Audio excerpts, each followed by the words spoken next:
નમસ્કાર વિદ્યાર્થી મિત્રો, હવે આપણે અગિયાર સાયન્સની અંદર પ્રકરણ નંબર 4 અને એમાં આપણે આજે જોવાના છે 4.5.3 કે કક્ષકોનું સંમિશ્રણ. ગઈકાલે આપણે કક્ષકોનું સંમિશ્રણ જોઈ ગયા.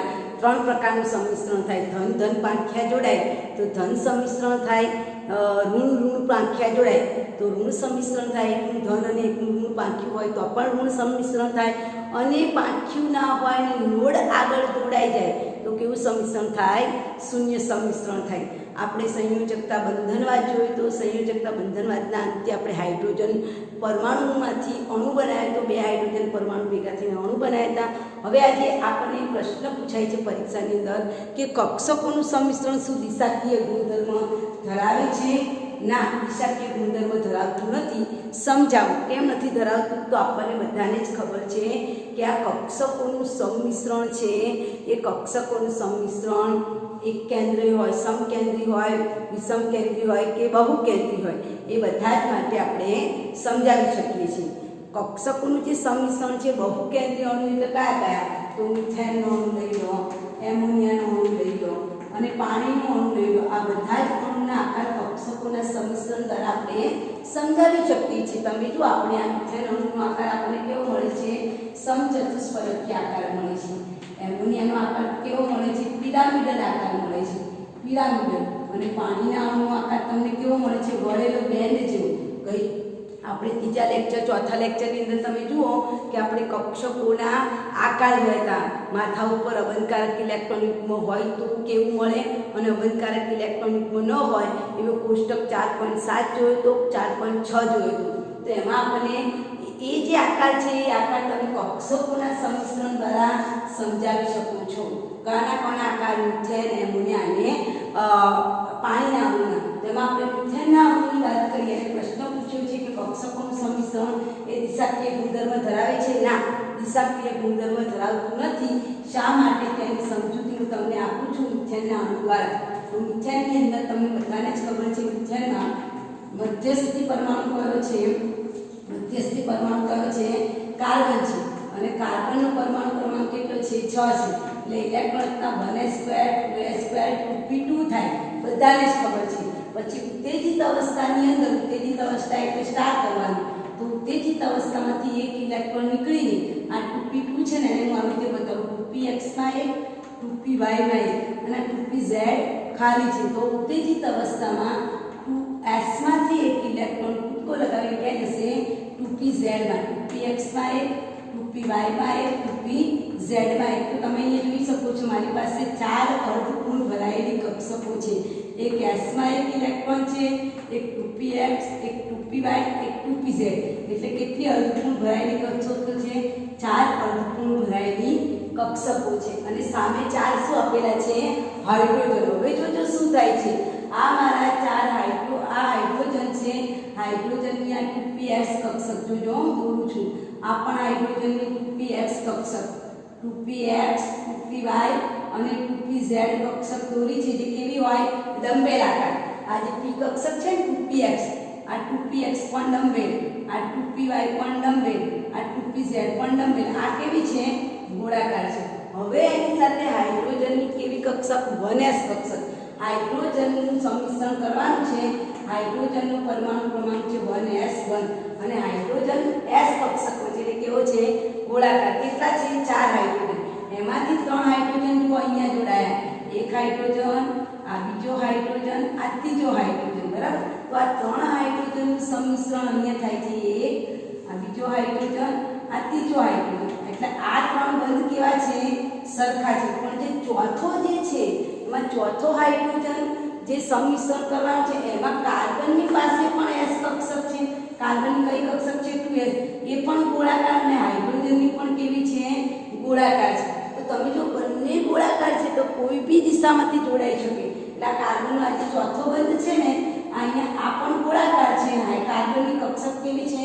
ગોળાકાર. ને હાઇલાઇટ કરું છું જરા. આ મારો કાર્બન છે એટલે કઈ ગયું દેખાતો જ નથી. આ કાર્બન છે. એ કાર્બનની આ 2px કક્ષક ડંબેલ આકારની મેં તમને બતાવી છે. બીજી આ 2py કક્ષક ડંબેલ આકારની બતાવી છે. અને આ 2pz એની સાથે 3 હાઇડ્રોજન નું સંમિશ્રણ થયું એવું મેં તમને બતાવ્યું છે. તો આ 3 બંધ તો સરખા છે પણ આ જે ચોથો બંધ છે એમાં કાર્બનની પણ ગોળાકાર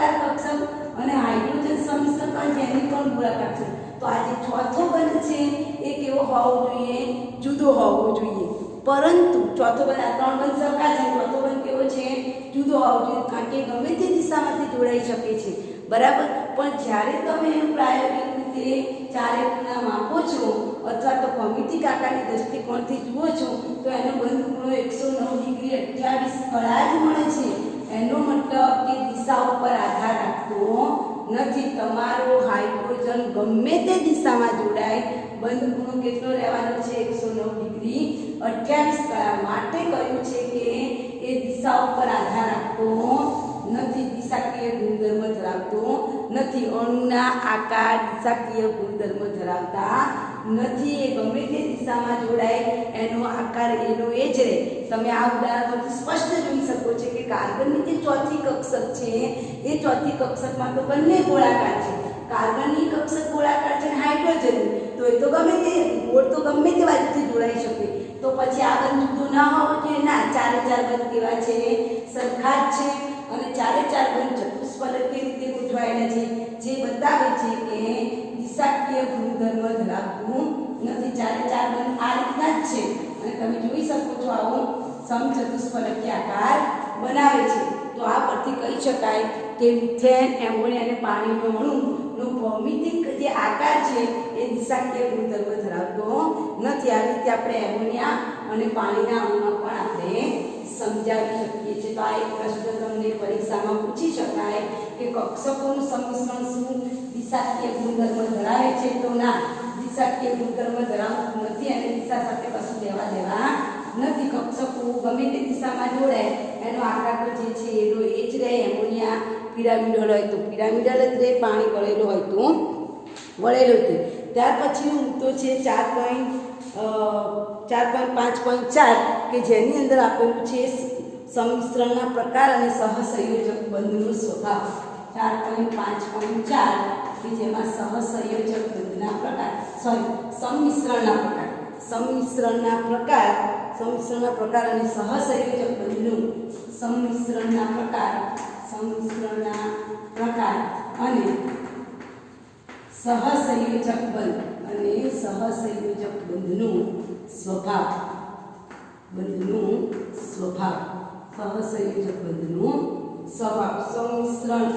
સંમિશ્રણના પ્રકાર અને સહસંયોજક બંધનો સ્વભાવ જોવા મળ્યો. તો અહીંયા આપણે ગઈકાલે સંમિશ્રણ જોઈ ગયા કે પરમાણ્વીય કક્ષકોનું સંમિશ્રણ થાય તો આપણને બે પ્રકારના સંમિશ્રણ થવાથી આપણને બે પ્રકારના બંધ મળે છે. સંમિશ્રણના આધારે પરમાણ્વીય કક્ષકોનું સંમિશ્રણ થાય તો બે પ્રકારના બંધ મળે.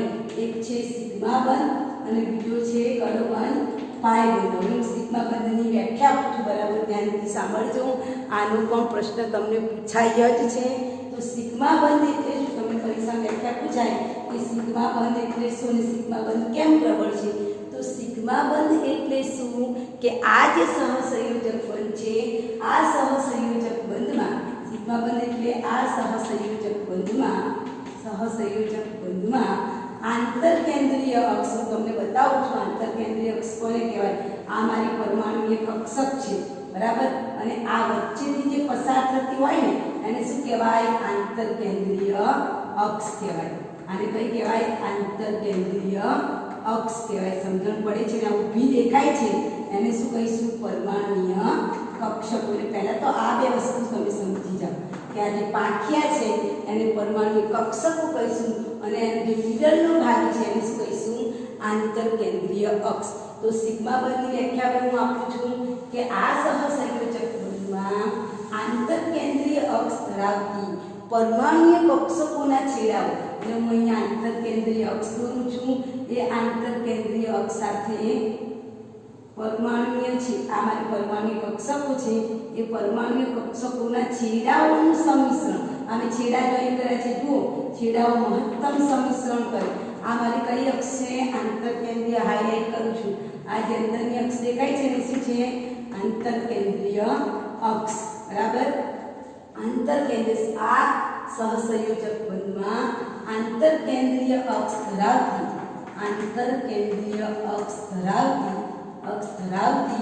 પરમાણુય કક્ષકોના છેડાઓનું ખાસ ધ્યાન આપજો છેડાઓનું સંમિશ્રણ, છેડાઓનું શું થાય છે? સંમિશ્રણ થાય છે. એન્ડ ટુ એન્ડ અહીંયા છેડાઓ સંમિશ્રિત થાય છે. તમે જોજો આંતરકેન્દ્રીય અક્ષ ઉપર કોનું સંમિશ્રણ થાય? છેડાઓનું સંમિશ્રણ થાય છે, જેને આપણે અક્ષીય સંમિશ્રણ પણ કહી શકીએ છીએ. છેડાઓનું સંમિશ્રણ થાય છે જેને કયો બંધ કહેવાય છે? સિગ્મા બંધ કહેવાય છે. એનું બીજું નામ છે આંતરકેન્દ્રીય અક્ષ. બરાબર, એનું બીજું નામ છે અક્ષીય. અક્ષીય અક્ષીય તમે એનું બીજું નામ આપી શકો છો અક્ષીય, એટલે કે અક્ષીય અક્ષીય સંમિશ્રણ. કયું સંમિશ્રણ કહી શકાય? અક્ષીય સંમિશ્રણ કહી શકાય છે. બરાબર, અને એન્ડ ટુ એન્ડ, શીર્ષ ટુ શીર્ષ, માથા સાથે માથું જોડાવાથી કયો બંધ બને? સિગ્મા બંધ બને છે. ફરીથી રિપીટ કરું છું, વ્યાખ્યા લખી નાખજો. આ સિગ્મા સહસંયોજક બંધ એટલે શું? કે જે સહસંયોજક બંધમાં આંતરકેન્દ્રીય અક્ષ ધરાવતી પરમાણુય કક્ષકો, આ તમારી આંતરકેન્દ્રીય અક્ષ છે, એ આંતરકેન્દ્રીય અક્ષની પર પરમાણુય કક્ષકો છવાયેલી છે અને એ પરમાણુય કક્ષકોના છેડાઓનું સંમિશ્રણ, છેડાઓ એકબીજા સાથે સંમિશ્રિત થાય છે. છેડાઓનું સંમિશ્રણ થઈને જે બંધ બને છે એને કયો બંધ કહેવામાં આવે છે? સિગ્મા બંધ. હવે એના ઉદાહરણ લઈએ કે સિગ્મા બંધ કોણ બનાવે? તો આ એસ કક્ષક છે, એસ કક્ષકોના છેડાઓનું સંમિશ્રણ થાય તો પણ કયો બંધ બને? સિગ્મા બંધ. એસ અને એસ કક્ષક જે ગોળાકાર છે એનું સંમિશ્રણ થઈને પણ સિગ્મા બંધ બને. તમે એક એસ લો અને એક પી કક્ષક લો, ધારો કે આ એસ છે એટલે ગોળાકાર છે અને આ પી કક્ષક ડંબેલાકાર છે, તો આ પણ કયું સંમિશ્રણ કહેવાય? સિગ્મા સંમિશ્રણ કહેવાય. બરાબર, બાકી એ છેડાઓ છે એટલે સિગ્મા બંધ બને છે. બરાબર, એ રીતે ત્રીજું સંમિશ્રણ છે પી કક્ષક. બંને પી કક્ષક હોય, દાખલા તરીકે પીઝેડ કક્ષક લીધી છે જે, બરાબર, તો આ પીઝેડ કક્ષકોનું પણ સંમિશ્રણ થઈને કઈ કક્ષક? પીઝેડ કક્ષક, તેનું સંમિશ્રણ થઈને પણ તમને સિગ્મા બંધ બને. એસ અને પી વચ્ચે, એસ અને એસ વચ્ચે પણ સિગ્મા બંધ બને, એસ અને પી વચ્ચે પણ સિગ્મા બંધ બને અને પીઝેડ કક્ષકોના છેડાઓનું સંમિશ્રણ થાય તો પણ કયો બંધ બનશે? સિગ્મા બંધ બને છે. હવે આપણે પાય બંધની વ્યાખ્યા લખીએ. પાય બંધ એટલે શું? તો આ સહસંયોજક બંધમાં જે પરમાણુય કક્ષકો છે એ પરમાણુય કક્ષકો એકબીજાને સમાંતર છે અને આંતરકેન્દ્રીય અક્ષને કેવી છે? લંબરૂપે છે. વ્યાખ્યા લખજો. વ્યાખ્યા ચોપડી મારફતે આપેલી છે, આવડશે નહીં. પાય બંધની વ્યાખ્યા શું લખાય? તો આ સહસંયોજક બંધમાં, વ્યાખ્યા લખજો, આ સહસંયોજક બંધમાં પરમાણુય કક્ષકો એકબીજાને કેવી છે? સમાંતર. પરમાણુય કક્ષકો એકબીજાને સમાંતર અને આંતરકેન્દ્રીય અક્ષને કેવી હોય છે? લંબરૂપે. આ શબ્દ નીચે અંડરલાઈન કરું છું. આંતરકેન્દ્રીય અક્ષને લંબરૂપે હોય છે. આંતરકેન્દ્રીય અક્ષને લંબરૂપે હોય છે. આવા બંધને પાય બંધ કહે છે. કયો બંધ કહેવાય? પાય બંધ કહેવાય. એટલે સાઈડ ટુ સાઈડ, ઉપર અને નીચેથી ઓવરલેપિંગ થાય, છેડાઓમાંથી નહીં. બરાબર, હું અહીંયા આંતરકેન્દ્રીય અક્ષ દોરું છું. આ મારી આંતરકેન્દ્રીય અક્ષ છે. આ આંતરકેન્દ્રીય અક્ષની ઉપર આ મારી પરમાણુય કક્ષકો છે, તે તમે જોઈ શકો છો એકબીજાને કેવી ગોઠવાયેલી છે? સમાંતર. એટલે પહેલી શરત છે એમાં મેં તમને બતાવ્યું છે આ મારી લંબરૂપે દેખાય છે એ કઈ અક્ષ છે? આંતરકેન્દ્રીય અક્ષ. અને બે કક્ષકો જે સફેદ દેખાય છે એ મારી પરમાણુય કક્ષકો છે જે એકબીજાને કેવી છે? સમાંતર. હવે હું એનું સંમિશ્રણ કરાવું તો તમને આકૃતિ કંઈક આવી મળે. આ કક્ષકના ઉપરના છેડા સાથે ઉપરના છેડાનું સંમિશ્રણ થાય, નીચેના સાથે નીચેના છેડાનું સંમિશ્રણ થાય. સંમિશ્રણના ભાગને મેં હાઇલાઇટ કર્યો છે. તો આ પ્રકારનું જે સંમિશ્રણ થાય તો કયો બંધ બને? પાય બંધ બને છે. તો તમે જુઓ આવી રીતે સંમિશ્રણ છે, ઉપર અને નીચે થાય છે. ઉપર સંમિશ્રણ અને નીચે તરફના છેડાઓનું સાઈડ પરથી સંમિશ્રણ થાય છે. એને શું કહેવાય? પાય બંધ કહેવામાં આવે છે. Repeat again. પાય બંધ એટલે શું? આંતરકેન્દ્રીય અક્ષને લંબરૂપે અને પરમાણુય કક્ષકોને સમાંતર સંમિશ્રણ થાય તો એને સમાંતર શું લખ્યું? આ સહસંયોજક બંધના પરમાણુ કક્ષકો એકબીજાને સમાંતર અને આંતરકેન્દ્રીય અક્ષને લંબરૂપે હોય તો આ પ્રકારના સંમિશ્રણ, એવું શબ્દ લખજો, આ પ્રકારના સંમિશ્રણને પાય બંધ કહેવામાં આવે છે। હવે તમને પ્રશ્ન પૂછાય કે સિગ્મા બંધ અને પાઈ બંધમાંથી કયો બંધ પ્રબળ, શા માટે? તો જવાબ લખીશું કે સિગ્મા બંધ વધુ પ્રબળ છે। શા માટે? તો કારણમાં શું લખીશું કે સિગ્મા બંધમાં તમે જોયું તેમ છેડાઓનું સંમિશ્રણ થાય, અને છેડાઓનું સંમિશ્રણ થાય તો તમે જોઈ શકો છેડાઓ મેક્સિમમ એકબીજામાં સમાઈ જાય। તમે કારણમાં શું લખશો? સિગ્મા અને પાઈ બંધમાંથી કોણ પ્રબળ? તો સિગ્મા બંધ પ્રબળ। કેમ પ્રબળ? કારણ કે છેડાઓનું સંમિશ્રણ શું થાય? વધુમાં વધુ થાય, અને જેમ સંમિશ્રણ વધુ તેમ બંધ કેવું બને? પ્રબળ બને છે। એટલે આપણે લખીશું સિગ્મા બંધમાં સંમિશ્રણ કેવું થાય છે? વધુ। આ શબ્દ મને જોઈએ કે સંમિશ્રણ, છેડાઓનું સંમિશ્રણ, છેડાઓથી સંમિશ્રણ થાય છે સિગ્મા બંધમાં, એટલે સંમિશ્રણ કેવું થાય? વધુ પ્રમાણમાં થાય છે, એટલે સિગ્મા બંધ પ્રબળ છે। જ્યારે પાઈ બંધમાં ઉપર અને નીચે એટલે પાસ પાસેથી, અહીંયા છેડાઓનું સંમિશ્રણ કેવું થાય છે? પાસ પાસેથી થાય, અને પાસ પાસેથી થાય એટલે સંમિશ્રણ કેવું થાય છે? ઓછું થાય છે। આ તમારે ધ્યાનમાં રાખવાનું છે, પરીક્ષામાં પૂછાય જ છે। પાઈ બંધ કેમ નિર્બળ છે? કારણ કે એમાં પાસ પાસેની કક્ષકોનું સંમિશ્રણ થાય। પાસ પાસેની કક્ષકો બહુ સંમિશ્રણ ના કહી શકે, જ્યારે છેડા હોય તો એકબીજાને સમાઈ જાય, બરાબર? આમ સિગ્મા બંધ પ્રબળ છે અને પાઈ બંધ નિર્બળ જોવા મળે છે। કરેક્ટ। હવે એના આધારે આપણે સંકરણ એટલે શું અને સંકરણના પ્રકાર સમજાવો। આપણો લાસ્ટ ટોપિક સંકરણ એટલે શું, સંકરણના પ્રકાર સમજાવો। અને સંકરણ માટે 4.6 નંબરનો મુદ્દો છે તમારા ચોપડીની અંદર। 4.6 એટલે સંકરણ, હાઇબ્રિડાઇઝેશન। સંકરણ એટલે શું, સંકરણના પ્રકાર સમજાવો। 4.6 સંકરણ એટલે શું અને સંકરણના પ્રકાર સમજાવો એટલે શું અને તેના પ્રકાર સમજાવો। તમારા 11 સાયન્સ પૂરતું SP, SP2 અને SP3 સંકરણ આપેલું છે। બાકીના પછી ઉદાહરણો આપણે જોઈશું। આજ પૂરતું આપણે આટલે જ જોઈશું। તો પહેલા તો હાઇબ્રિડાઇઝેશન એટલે શું, સંકરણ એટલે શું એને સમજી લઈએ। સંકરણ એટલે પહેલી શરત શું? એક જ પરમાણુની બે પરમાણુય કક્ષક। આ યાદ રાખવાનું, એક જ પરમાણુની બે કે બેથી વધુ પરમાણુય કક્ષક। દાખલા તરીકે મારો એક પરમાણુ છે કાર્બન। આ કાર્બનની બે પરમાણુય કક્ષકો છે, એક S કક્ષક છે અને એક P કક્ષક છે। તમારો શબ્દ બરાબર સાંભળજો। એક જ પરમાણુની બે કે બેથી વધારે પરમાણુય કક્ષકોનું સમમિશ્રણ થઈને એક કરતાં વધુ પરમાણુ, સમજણ પડે છે? એક જ પરમાણુની બે કે બેથી વધુ પરમાણુય કક્ષકોનું સંમિશ્રણ થઈને સમાન આકાર અને સમાન ઊર્જા, શબ્દ બરાબર યાદ રાખજો। સમાન આકાર અને સમાન ઊર્જા ધરાવતી નવી કક્ષકો મળે છે, એને સંકૃત કક્ષકો કહેવાય, સંકર કક્ષકો કહેવાય। અને આ જે ઘટના બની એને શું કહેવાય? સંકરણ કહેવામાં આવે છે। એટલે પહેલા તો તમારી ડેફિનેશન ક્લિયર હોવી જોઈએ કે સંકરણ એટલે શું। ટૂંકમાં આપણે જે પેલી હમણાં કક્ષકોનું સંમિશ્રણ કરાયું એને શું કહેવાય? સંકરણ કહેવાય। તમે સાંભળ્યું હશે કે આ મહેસાણાની આ ગાય ભેંસનું આની સાથે સંકરણ કરવામાં આવ્યું। કેમ સંકરણ કરે? વધુ સ્થાયીતા મળે એટલા માટે। વધુ સારી પ્રોડક્ટ તમને મળે, વધુ સારું દૂધ મેળવવું હોય તો જેનાથી સારા પૌષ્ટિકતાના ગુણો હોય, જેની અંદર સારા પ્રમાણમાં ફેટ મળતું હોય એવી ગાયનું સારું દૂધ આપતી હોય એવી ગાય સાથે શું કરવામાં આવે? સંકરણ કરવામાં આવે છે। એમ અહીંયા પણ સંકરણ એટલે બે કક્ષકોનું મિલન। સંકરણ કરવું એટલે બે કક્ષકોનું શું કરવાનું છે? સંમિશ્રણ કરાવવાનું છે, જેને શું કહીશું? સંકરણ। એટલે પહેલા તેની વ્યાખ્યા લખી દેજો, જે પુસ્તકમાં બરાબર આપેલી નથી, મતલબ કે આડી અવળી આપેલી છે। સંકરણ એટલે શું?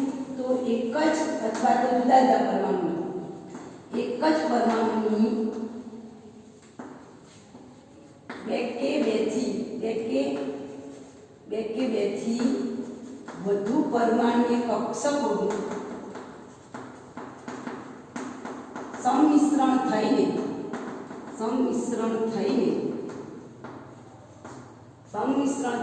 સમાન આકાર, શબ્દ અગત્યનો આ ના આવે તો આખી વ્યાખ્યા ખોટી।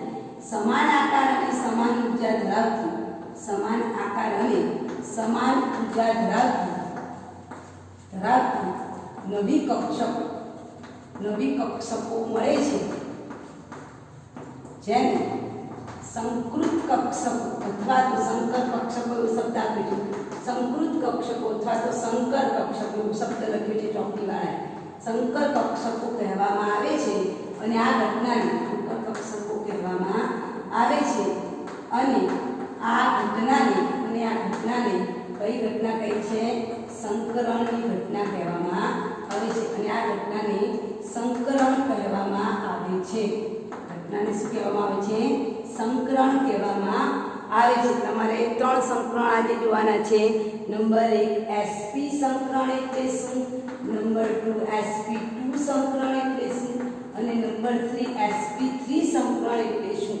તો સ્વાભાવિક છે. હવે આપણે પહેલું સંકરણ જોઈએ અને આ સંકરણ કરવા માટેની આપણી પાસે શરતો છે. ભાઈ સંકરણ એમ થઈ જાય? ચાલો ગમે તેવી કક્ષકો સાથે એકબીજાને સંકરણ થાય ના, તો સંકરણ થવા માટે કઈ શરતો?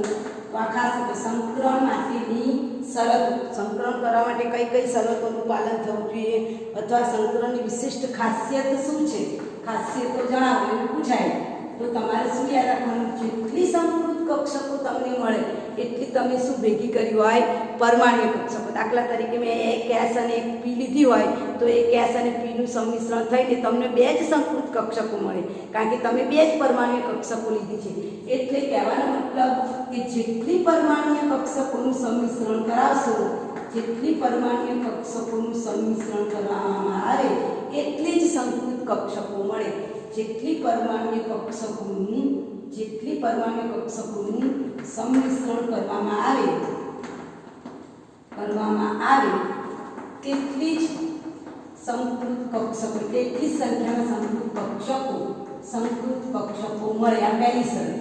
તમે જેટલી 2 પરમાણ્વીય કક્ષક લો તો 2 સંકૃત કક્ષકો, 3 પરમાણ્વીય કક્ષકોનું સંમિશ્રણ કરાવો તો જેટલી પરમાણ્વીય કક્ષકોનું સંમિશ્રણ કરાવો તેટલી તમને શું મળે? સંકૃત કક્ષકો મળે. આ પહેલી શરત. પછી સંકૃત કક્ષકો મળે એટલે એ સરસ શું કે એનો આકાર અને ઊર્જા કેવી હોય? સમાન હોય. સંકૃત કક્ષકોનું જે આજે આપણે સંકર કક્ષકો કહીએ છીએ એ સંકર કક્ષકોના આકાર અને ઊર્જા અને આકાર કેવા હશે? સમાન. આ બીજી શરત. ઊર્જા અને આકાર કેવા હોવા જોઈએ? સમાન જ હોવા જોઈએ. ખાસિયત છે એની કે તમે જે પણ કક્ષકોનું સંમિશ્રણ કરો એનાથી 4 બને, 5 બને, 3 બને કે 2 બને, એ બધાની ઊર્જા અને શક્તિ કેવા છે? ઊર્જા અને આકાર કેવા હોય? સમાન જ હોય. નંબર 3 તમારી પરમાણ્વીય કક્ષકો કરતા જે સંકૃત કક્ષક જે બનાવેને કેવો હોય? વધુ સ્થાયી હોય. એટલે એ લખીશું સંકૃત કક્ષકો દ્વારા બનતો બંધ, સંકૃત કક્ષકો વડે બનતો બંધ વધુ કેવો હોય છે? સ્થાયી હોય છે. કોના કરતા? પરમાણ્વીય કક્ષકો કરતા. પરમાણ્વીય કક્ષકો કરતા કઈ કક્ષકો વધુ સ્થાયી હોય? બોલો, કઈ કક્ષકો વધુ સ્થાયી હોય? સંકૃત કક્ષકો. સંકૃત કક્ષકો વધારે સ્થાયી હોય છે. અને સંકૃત કક્ષકો એટલે સંકરણ એ કેવો ગુણધર્મ ધરાવે છે? દિશાકીય ગુણધર્મ ધરાવે છે. હા, સંકૃત કક્ષકો આવી. હવે આ સંકૃત કક્ષકો છે એ સંકૃત કક્ષકો કેવો ગુણધર્મ ધરાવે છે? દિશાત્મક ગુણધર્મ. બરાબર. જે હમણાં આપણે સંમિશ્રણ કર્યું તે સંમિશ્રણ દિશાત્મક ગુણધર્મ ધરાવતું નથી, પણ જ્યારે સંકરણ થાય છે ત્યારે એ ચોક્કસ દિશામાં ગોઠવાય છે. એટલે એનું સંકૃત કક્ષકો ચોક્કસ દિશામાં એવી રીતે ગોઠવાય છે કે જેથી આકર્ષણ બળ કેવું હોય? મહત્તમ અંતરે અને અપાકર્ષણ બળ કેવું હોય? ઓછું હોય. અપાકર્ષણ બળ ઓછું હોય એ રીતે ગોઠવાય છે. ચાલો પહેલી શરત શું? જેટલી પરમાણ્વીય કક્ષકો હોય એટલી સંકૃત કક્ષકો મળે. બનતી સંકૃત કક્ષકોનો આકાર અને ઊર્જા કેવા હોય? સમાન હોય. સંકૃત કક્ષકો હંમેશા કેવી હોય? વધુ સ્થાયી હોય. અને ચોથું, આ સંકૃત કક્ષકો ભૌમિતિક આકાર આપે છે. કેમ? કારણ કે ઓછામાં ઓછું અંતર, ઓછામાં ઓછું અપાકર્ષણ થાય એ રીતે ગોઠવાય છે. એટલે સંકૃત કક્ષકો હંમેશા શું આપે છે? ભૌમિતિક આકાર આપે છે, જેના પરથી આખું સંકીર્ણ સંયોજન બનેલું છે. તો આ 4 ખાસિયતો આપણે ધ્યાનમાં રાખીશું અને એના આધારે સંકરણ માટેની અગત્યની શરતો પણ તમારે ચોપડીમાં આપેલી છે કે મારે સંકરણ કરવું હોય. આ ખાસિયત છે સંકરણની. હવે સંકરણ કરવું હોય તો કઈ શરતો? એમની સંકરણ થઈ જાય ના ભાઈ? કઈ શરતોનું પાલન કરવું પડે? નંબર 1, બંનેની છેલ્લી કક્ષાઓનું શું કરવાનું છે? સંમિશ્રણ. તો પહેલી શરત કે પરમાણુઓની સંયોજકતા કોષમાં રહેલી જ કક્ષકો શેમાં ભાગ લે? સંકરણ. નંબર 2, સંકરણ અનુભવતી કક્ષકોની ઉર્જા કેવી હોવી જોઈએ? સમાન હોવી જોઈએ. નંબર 3, સંકરણ થવા માટે ઇલેક્ટ્રોનનો કૂદકો મારવો જરૂરી નથી. 1s2 2s2 2px1 તો ક્યારેક એવું પણ બને આમાંથી ઇલેક્ટ્રોન કૂદકો ના મારે, ઇલેક્ટ્રોનની બઢતી અનિવાર્ય નથી. ક્યારેક બઢતી ના થાય તો આ એ સંમિશ્રણ થાય. એટલે આ વસ્તુ યાદ રાખજો. ચાલો પહેલી શરત, કઈ કક્ષકો? છેલ્લી કક્ષકોનું સંમિશ્રણ કરવાનું છે. નંબર 2, બંનેની ઉર્જા કેવી હોય? જે બે કક્ષકોને ભેગી કરવાની છે ને એ બંને કેની ઉર્જા કેવી હોવી જોઈએ? સમાન હોવી જોઈએ. દાખલા તરીકે તમે છો તો તમે 17-18 વર્ષના બાળકો છો, તમને 17-18 વર્ષના બાળક સાથે જ ફાવે, પછી 80 વર્ષના ડોસા સાથે વાતો કરવાની કહી તો તમને ન ફાવે. એટલે બંનેની ઉર્જા કેવી હોવી જોઈએ? સમાન ઉર્જા હોવી જોઈએ. રાઈટ? બંને એક તો છેલ્લી કક્ષાના ઇલેક્ટ્રોન હોવા જોઈએ. નંબર 2, બંનેની ઉર્જા સમાન હોવી જોઈએ. નંબર 3, ઇલેક્ટ્રોનનું શું જરૂરી નથી? ક્વોન્ટમ ઇલેક્ટ્રોનનું શું થવું જરૂરી નથી? અને ઉત્તેજિત અવસ્થામાં જવું જરૂરી નથી. એટલા હું તો ખાસ ધ્યાન રાખશું, સંકરણ માટે ઇલેક્ટ્રોનની બઢતી અનિવાર્ય નથી. ના હોય તો પણ મળી શકે. અને અર્ધપૂર્ણ કક્ષકો જ સંકરણમાં ભાગ લે છે. આ ચોથી શરત. ચાલો ફરીથી બધી શરતો છે. પહેલી શરત, કઈ કક્ષાના ઇલેક્ટ્રોન? સંયોજકતા કક્ષાઓ લેવાની છે. પહેલી શરત. પછી બધી કક્ષાઓની ઉર્જા કેવી હોવી જોઈએ? સમાન ઉર્જા હોવી જોઈએ. પછી ઇલેક્ટ્રોનનું શું ન થવું જોઈએ? બઢતી થવી જોઈએ. બઢતી જરૂરી નથી. અને ચોથી શરત જે છે એ સૌથી અગત્યની છે કે કક્ષકોનું સંમિશ્રણ ક્યારે થાય? અર્ધપૂર્ણ ભરાયેલી હોય ત્યારે ભરાઈ ગયેલી કક્ષકો સાથે કોઈ સંમિશ્રણ ના કરે. અહીંયા ઘરમાં જગ્યા ખાલી જ નથી તો અહીંયા ત્રીજો ઇલેક્ટ્રોન આવશે જ નહીં. બધુમાં વધુ 2 ઇલેક્ટ્રોન સમાય. એટલે ચોથી શરત સૌથી અગત્યની, અર્ધપૂર્ણ કક્ષકોનું શું થવું જોઈએ? સંમિશ્રણ થવું જોઈએ. હવે સંમિશ્રણના પ્રકાર જોઈએ. એમાં પહેલો પ્રકાર છે sp સંકરણ. એટલે sp એટલે શું? પહેલા એની વ્યાખ્યા લખજો. સંકરણના પ્રકાર 4.6.1 નંબરનું સંકરણના પ્રકાર. સંકરણના પ્રકાર. તો પહેલા સંકરણનો પ્રકાર જોઈએ આપણે sp સંકરણ. તો sp સંકરણની વ્યાખ્યા લખું. sp સંકરણ એટલે શું? એક s અને p કક્ષકનું સંમિશ્રણ થઈ એક s કક્ષક અને એક p કક્ષકનું સંમિશ્રણ થઈને બે સમાન આકાર અને સમાન ઉર્જા બે મળે છે. એક s અને p એટલે s વત્તા p એટલે સરવાળો કેટલો થાય? 2. તો બે સમાન આકાર અને સમાન ઉર્જા ધરાવતી, સમાન આકાર અને સમાન ઉર્જા ધરાવતી સંકૃત કક્ષકો મળે છે જેને sp સંકરણ કહેવામાં આવે છે. પહેલા તો વ્યાખ્યા આપી sp સંકરણ એટલે શું? તો એક s કક્ષક અને એક p કક્ષકનું સંમિશ્રણ થઈને બે સમાન આકાર અને સમાન ઉર્જા ધરાવતી જે કક્ષકો મળે છે એને આપણે કયું સંકરણ કહીશું? sp સંકરણ. જેમાં s કક્ષકનો ફાળો કેટલા ટકા છે? 50%. અને p કક્ષકનો ફાળો પણ કેટલા ટકા છે? 50% ફાળો લગભગ જોવા મળે છે. તો આપણે sp સંકરણ માટે ઉદાહરણ લઈશું BeCl2. બરાબર? દાખલા તરીકે ઉદાહરણ આપણે sp સંકરણ યાદ કરો. BeCl2 માં બેરિલિયમ હાઇડ્રાઇડમાં અને મર્ક્યુરી ક્લોરાઇડ આ 3 ઉદાહરણ આપણે આપ્યા હતા. યાદ કરો પુસ્તક નંબર 4.6 માં. તો આ બેરિલિયમ ક્લોરાઇડનો મારે આકાર સમજાવવો છે કે ભાઈ sp સંકરણ ધરાવે છે. તો પહેલા તો બેરિલિયમ છે, બેરિલિયમ ક્લોરાઇડમાં મધ્યસ્થ પરમાણુ કયો છે? બેરિલિયમ. મધ્યસ્થી પરમાણુ કયો છે? બેરિલિયમ. હવે આ જે બેરિલિયમ છે એ મધ્યસ્થ પરમાણુ બેરિલિયમ છે. બરાબર? આ બેરિલિયમનું પરમાણુ ક્રમાંક કેટલો છે? 4 છે. અને 4 એટલે ઇલેક્ટ્રોનના 1s2 2s2 છે. જ્યારે એ ઉત્તેજિત અવસ્થામાં જશે ત્યારે બેરિલિયમ હું સ્ટાર્ટ કરું છું, એમાંથી એક ઇલેક્ટ્રોન નીકળીને 2s પછી કઈ કક્ષક આવે? 2p કક્ષક. બધું જ થાય 2p કક્ષકમાં જાય છે. કારણ કે સંકરણ માટે શરત શું છે કે કક્ષકો કેવી હોવી જોઈએ? અર્ધપૂર્ણ હોવી જોઈએ. અર્ધપૂર્ણ કરવાની છે તો ભરાઈ ગયેલી છે એટલે અર્ધપૂર્ણ કરવાની છે. એટલે બેરિલિયમ પાસે બે અર્ધપૂર્ણ કક્ષક થઈ, એક s અને એક p અર્ધપૂર્ણ કક્ષક આપણને મળે છે. ફરીથી સમજાવું છું. બેરિલિયમ ક્લોરાઇડમાં મધ્યસ્થી પરમાણુ કયો? બેરિલિયમ. પરમાણુ ક્રમાંક 4, ઇલેક્ટ્રોન હતા 1s2 2s2. હવે સંકલન કરવું છે તો કક્ષક કેવી કરવાની છે? અડધી કરવાની છે. અડધી એટલે એના પછીનામાં એક ઇલેક્ટ્રોન જાય, એના પછીની કક્ષક કઈ છે? 2px છે. તો 2px માં એક ઇલેક્ટ્રોન જાય છે. બાકીની બે કક્ષકો ખાલી છે, 2py અને 2p જાય. હવે એની સાથે મારા ક્લોરીનનો પરમાણુ ક્રમાંક કેટલો છે? 17 છે. જેની છેલ્લી કક્ષામાં કેટલા ઇલેક્ટ્રોન છે? 7 ઇલેક્ટ્રોન છે. તો એક ક્લોરીનનો પરમાણુ શું કરશે? કોની સાથે સંમિશ્રણ કરશે? બેરિલિયમની અર્ધપૂર્ણ કક્ષકો. એટલે આ જે બતાવું છું તમને, બીજા કલરથી હાઇલાઇટ કરું છું અહીંયા તમને, આ જે બીજો ઇલેક્ટ્રોન છે એ બીજો ઇલેક્ટ્રોન કોનો છે? ક્લોરીનની અર્ધપૂર્ણ ભરાયેલી કક્ષકો શું કરશે? સંમિશ્રણ કરશે. એટલે ક્લોરીન એટલે એની પણ કઈ કક્ષક?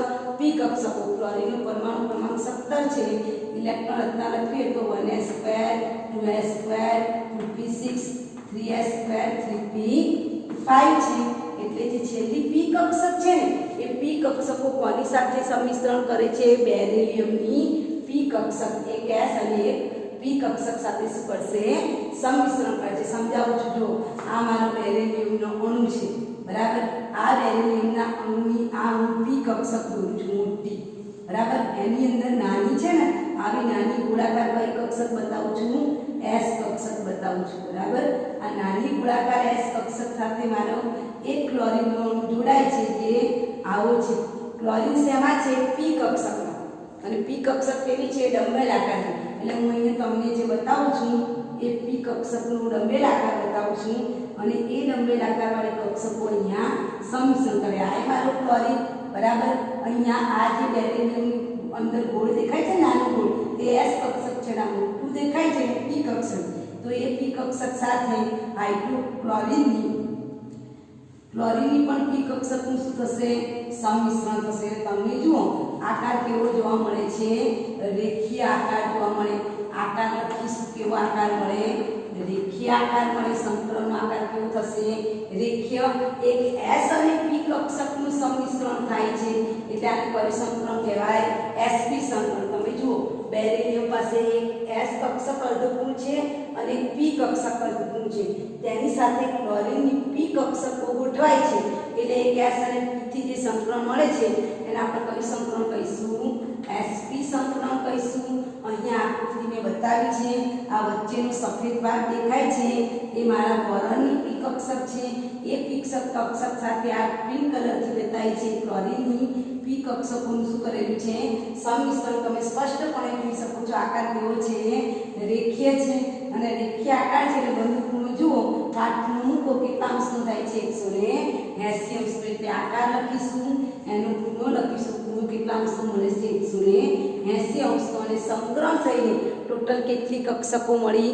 2. એક s અને p નું સંકલન થઈને 2 sp સંકૃત કક્ષકો, 2 sp સંકૃત કક્ષકો મળે છે.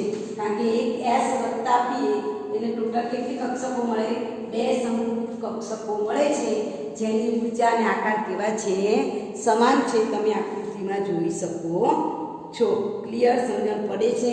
જેમાં બેરિલિયમ અને ક્લોરીન સાથેનો બંધ કેવો બંધ છે? સિગ્મા બંધ છે, બરાબર. આ બાજુ પણ કેવો બંધ છે? સિગ્મા બંધ છે. કેમ સિગ્મા બંધ? અત્યારે શીખી ગયા છેડાઓનું છેડા સાથે સંમિશ્રણ, શીર્ષ ટુ શીર્ષ સંમિશ્રણ જોવા મળે છે, જેને આપણે કયું સંકલન કહીશું? sp સંકલન કહીશું. હવે આપણે સમજીશું sp2. sp2 ની વ્યાખ્યા લખી નાખો. sp2 એટલે એક s કક્ષક અને 2 p કક્ષકોનું સંમિશ્રણ થઈને સમાન આકાર અને સમાન કક્ષકોનું એક s અને p કક્ષક છે. sp2 સંકલન ની વ્યાખ્યા લખો તો એક s અને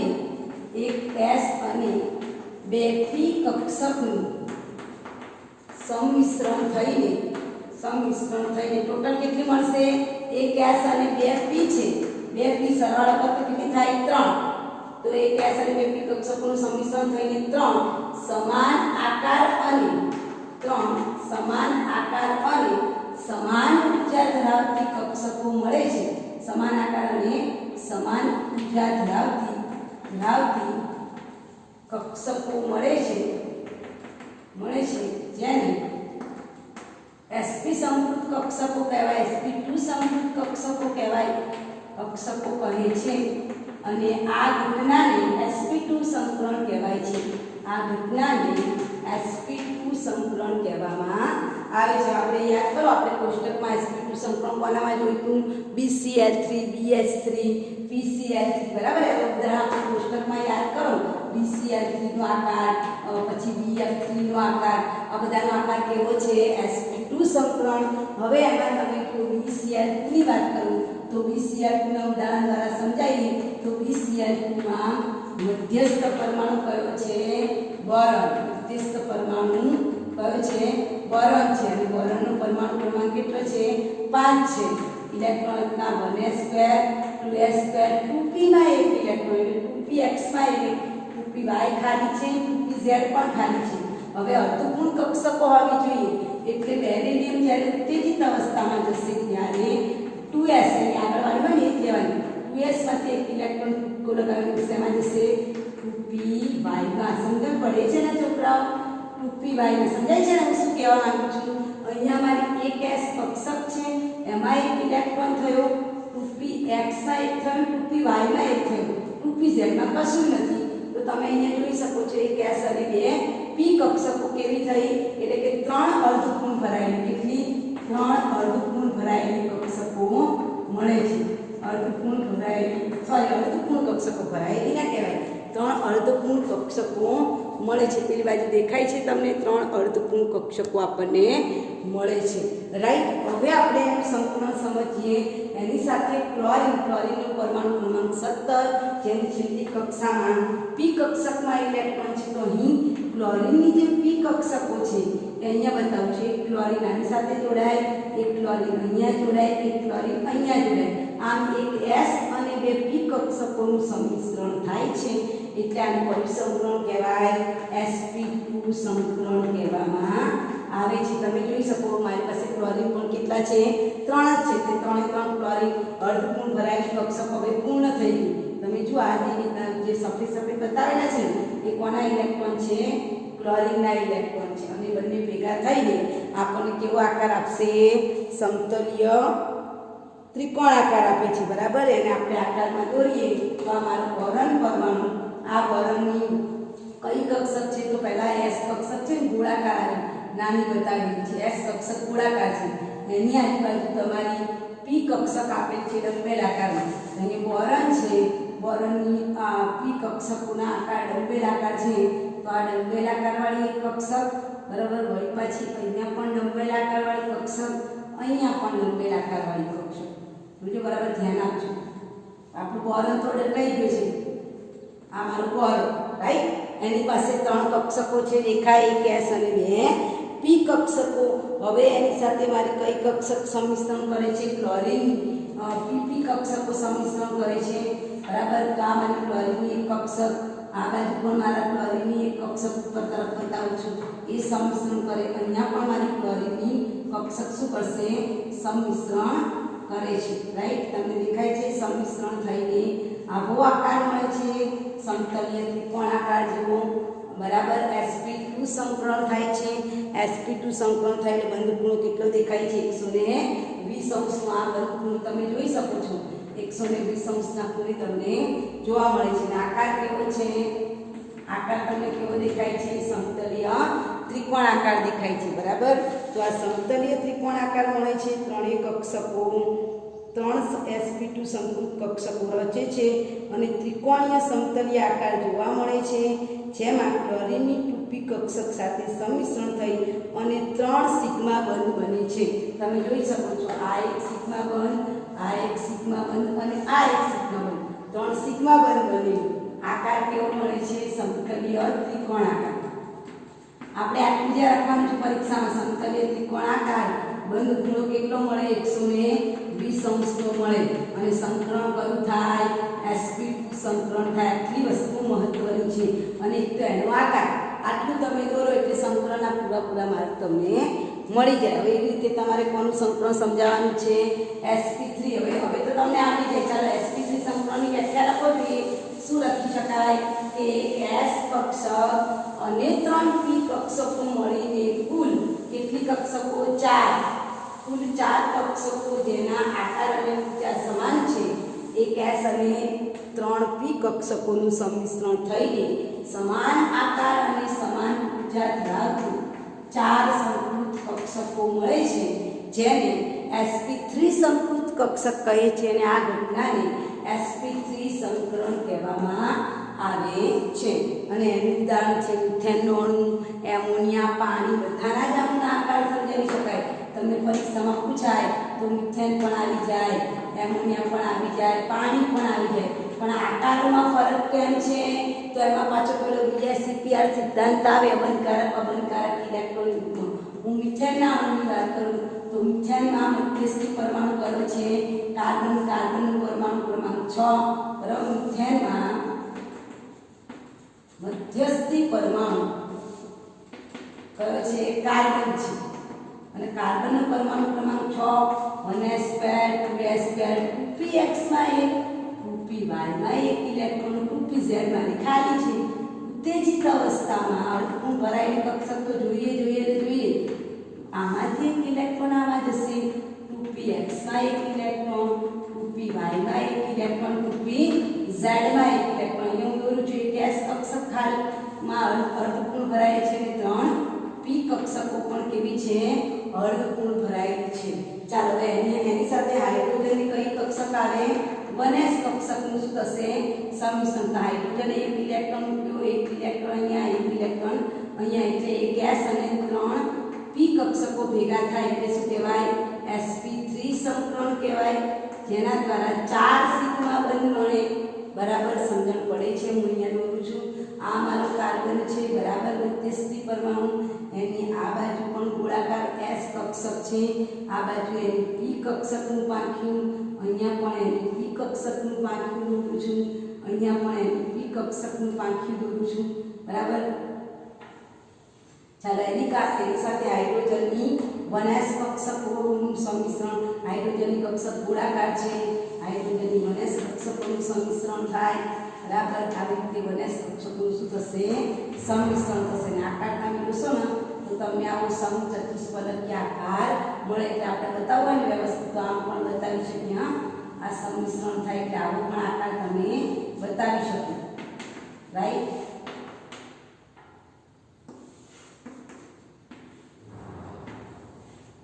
આવો સમચતુષ્ફલકીય આકાર તમને મળે છે, જેને કયું સંકરણ કહેવાય? sp3 સંકરણ કહેવામાં આવે છે. અને ચારે ચાર બંધ જે છે એ કેવા છે? બંધકારક છે.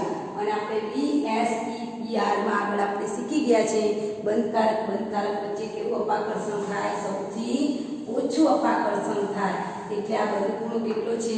109 ડિગ્રી. અપાકર્ષણ ઓછું, 1 પેર બંધકારક વચ્ચે અપાકર્ષણ ઓછું થાય.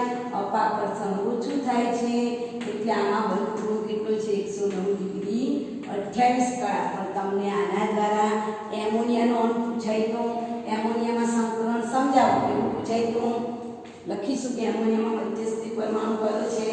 નાઇટ્રોજન. સમજાવું છું તમને. એમોનિયામાં મધ્યસ્થી પરમાણુ કયો છે? નાઇટ્રોજન. ચાલો એમોનિયાનું સંકરણ. એમોનિયામાં મધ્યસ્થ પરમાણુ નાઇટ્રોજન છે. નાઇટ્રોજનનો પરમાણુ ક્રમાંક 7, ઇલેક્ટ્રોનના 1s2 2s2 2px માં 1 2py માં 1 2pz.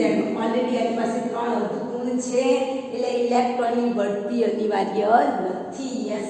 અહીંયા નિયમ આવ્યો 2s માં તો 2 ઇલેક્ટ્રોન એમના એમ છે, સંકરણમાં ભાગ લેવાના નથી. 2px માં 1 છે, 2py માં 1 છે ને 2pz માં 1 છે. પણ આજે સંકરણમાં ભાગ નથી લેતી ને એ પાયબંધ ઇલેક્ટ્રોન વાદળ બનાવે છે. રાઈટ. તો આમાં તમે જુઓ, આ ભલે સંકરણમાં ભાગ ના લેતી હોય, બરાબર, બંધ બનાવવામાં ભાગ ના લેતું પણ સંકરણ તો થાય છે. એક S અને 3p કક્ષકો એટલે સંકરણ શું લખાય? sp3. તમે જોઈ શકો છો કે આ નાઇટ્રોજન અહીંયા દોરું છું. જુઓ, આ મધ્યસ્થી પરમાણુ નાઇટ્રોજન, જેમાં તમે જુઓ એક અબંધકારક ઇલેક્ટ્રોન યુગ્મ છે. જે S કક્ષકના 2 ઇલેક્ટ્રોન છે, બંધ બનાવવા ભાગ નહીં લેવાય. આવા 120 ની જેમ ઊભા છે. પછી અહીંયા px કક્ષક છે, જે મારી ડમ્બેલ આકાર છે. બરાબર. અને થોડું ડમ્બેલ જો બતાવું છું એટલે તમને મજા આવે. બરાબર. મજા એટલે સમજણ પડે એમ. 2px, આ મારી 2py, આ મારી 2pz. 2pz ડમ્બેલ આકાર તો તમને બધાને ખબર છે, ડમ્બેલ તો જોયું છે કસરતમાં. હવે ચાલો એની સાથે હાઇડ્રોજનની H હાઇડ્રોજનની H અને હાઇડ્રોજનની H કક્ષક. એટલે અહીંયા હું હાઇડ્રોજન બતાવું છું. હાઇડ્રોજનની કક્ષકો કેવી હોય? ગોળાકાર, કારણ કે હાઇડ્રોજનનું પરમાણુ ક્રમાંક 1 છે અને એક ધરાવતી કક્ષક એટલે કઈ કક્ષક? 1s કક્ષક. એટલે તમે જો એનો આકાર તમને કેવો મળે છે?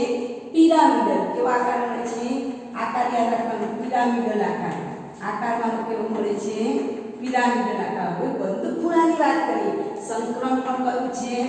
sp3 સંકરણ. પણ બંદૂક ખૂણો તમે જુઓ, બંદૂક ખૂણો એટલે ઉપર કેવા છે? અબંધકારક ઇલેક્ટ્રોન, જેને આપણે લોન પેર ઇલેક્ટ્રોન કહીએ. અને આ બાજુના ઇલેક્ટ્રોન કેવા છે? બંધકારક છે. અને BSc-PR સિદ્ધાંત અનુસાર અબંધકારક અને બંધકારક વચ્ચે અપાકર્ષણ થાય છે.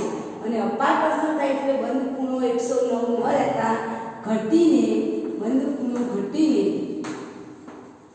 ઘટીને કેટલો થઈ જશે? 107 અંશનો. માટે એમોનિયાની અંદર બંધ ખૂણો કેટલો છે? 107 અંશનો. એવી રીતે તમારા પાણીના અણુની સમજૂતી આપીએ, જે આગળ આપણે શીખી જ ગયા છે કે પાણીમાં મધ્યસ્થી પરમાણુ, છેલ્લો જ છે આપણો ટોપિક. પાણીમાં મધ્યસ્થી પરમાણુ કયો છે? ઓક્સિજન છે. પાણીમાં મધ્યસ્થ પરમાણુ ઓક્સિજન છે. ઓક્સિજનનો પરમાણુ ક્રમાંક કેટલો છે? 8. 1s2 2s2. 2p માં 2 ઇલેક્ટ્રોન આવશે. 2p y માં 1 છે, 2p z માં 1 છે. ગણો ટોટલ કેટલા ઇલેક્ટ્રોન થયા? 8 ઇલેક્ટ્રોન. એટલે 2p ના 2 ઇલેક્ટ્રોન 100 પીસ દેવા છે. 2px 2py 2px સારા ભરાઈ ગયા છે તો એ સંકરણમાં ભાગ લેશે. આમાં ટોટલ થઈને 4 કક્ષકો સંકરણમાં ભાગ લે છે.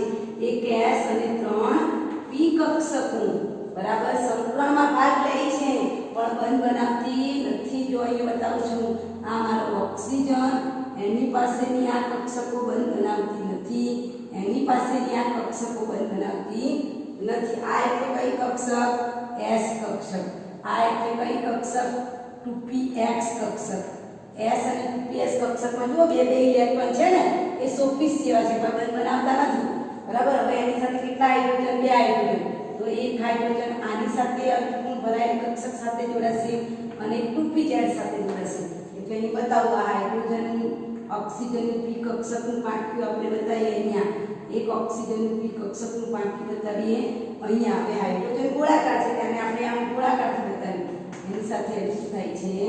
સંમિશ્રણ. તો તમે અહીંયા જોઈ શકો છો, આ જે કક્ષકો દેખાય ને એના વચ્ચે આ લોન પેર કક્ષક છે. કેવી કક્ષક? અબંધકારક. આમાં કેવી કક્ષકો નજીકમાં છે? અબંધકારક વચ્ચે મહત્તમ પ્રમાણમાં મહત્તમ અપાકર્ષણ થાય. કેવું અપાકર્ષણ? મહત્તમ અપાકર્ષણ થાય છે.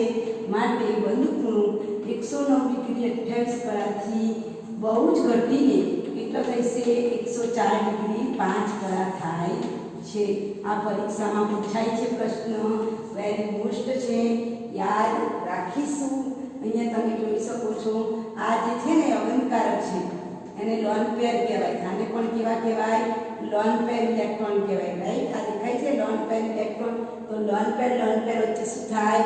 સૌથી અબંધકારક વચ્ચે સૌથી વધુ અપાકર્ષણ થાય છે. તો આવતીકાલે તમારે પ્રશ્ન લખવાનું છે, સંકરણ એટલે શું? સંકરણના પ્રકાર સમજાવો. રાઈટ. All the best.